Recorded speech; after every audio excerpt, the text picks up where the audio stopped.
So have we got anything exciting today? No, sadly not. It's Skoda Octavia 2nd gen facelift. This is a 1.9 TDI Elegance Skoda Octavia that's been well used. It's been a taxi for quite some time. 230,000 miles, still going strong, still starts first turn of the key. You can't deny they're reliable, but they're just so aggressively mediocre that just looking at it makes me bored. So Octavia trim levels, well, you get the S, you get the SE, and then you get the 4x4 versions, and then you get this, the Elegance, and beyond this is the VRS, which is the sports model. Now, considering this is a TDI Elegance and it's supposed to have all the features, it's missing quite a few. Let's just talk about the things that it does have. So you do get the fog lights. It looks pretty stupid without them. Headlight washers. Why? And you get cruise control. You also get a fancy stereo system that, by the way, isn't Bluetooth, but we'll talk about that in a minute. That's a cardinal sin in my book for something that's 2010. But the other thing that's severely lacking is there's no leather interior. It's cloth. I believe leather was an option, but on an Elegance model, I would expect it to be standard. So this one here, despite being an Elegance, as I mentioned earlier, is running the old 1.9 engine.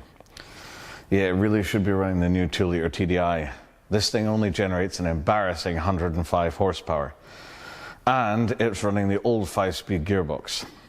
Really disappointing. I don't understand why this thing deserves its Elegance badge. This should be an S or an SE. It should not be an Elegance, but for some reason it is. Not to 60, well, sometime this week. Cheap eBay carbon wrap is great for covering up rust right before a taxi inspection. The interior is bland and soulless. The only good part is that leather steering wheel. 230,000 miles, she's just about run in now. Let me just talk about the Bolero infotainment unit that comes in this Octavia. There's no Bluetooth. There should be, but there isn't. There's actually a phone button on it, but guess what? That just mutes the audio coming out from any of the sources. Now, it turns out that some of the Volkswagen engineers couldn't get the Bluetooth to work, so they just sent it out as it was and made sure you couldn't access the menu. It's utterly embarrassing. Worse still, the dual zone climate control there works through the stereo unit, which makes it an absolute pain if you want to change it to anything else. So the door cards have a good bit of space in them. And then, of course, you've got this lovely bit where the center console is, and that's not too bad either. Cup holder count 4, that's quite respectable. Same about the placement. This compartment is poorly placed, and for some reason the latching system always seems to fail. Interestingly enough, passengers always seem to get OCD when I leave this top compartment open all the time. It's kind of funny. It'll let me know in the comments if anybody else feels this way. Also, does anyone actually put sunglasses in here?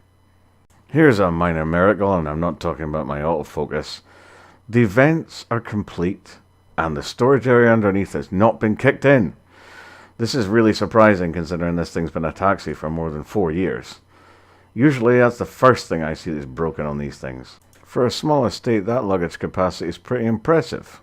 And underneath this, there's actually a spare wheel well. Sadly, there's only a space saver in it. So what can I say? Well, this is the living embodiment of boredom.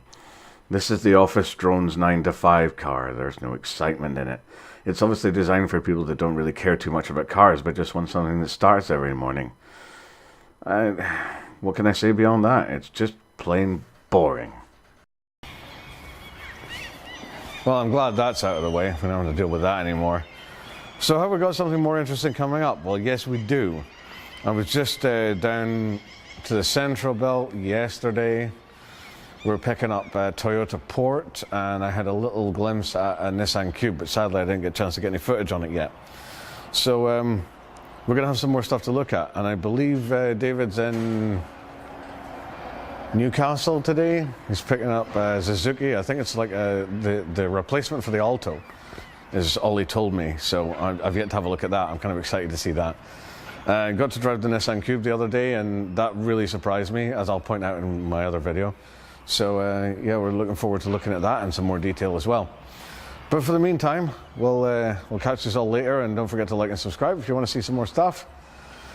Like I say, we've got some interesting, exciting things coming up. So, oh yes, my Odyssey Mark III is finally in, and I did a quick video showing the outside of that, but obviously we haven't done any prep work on it yet.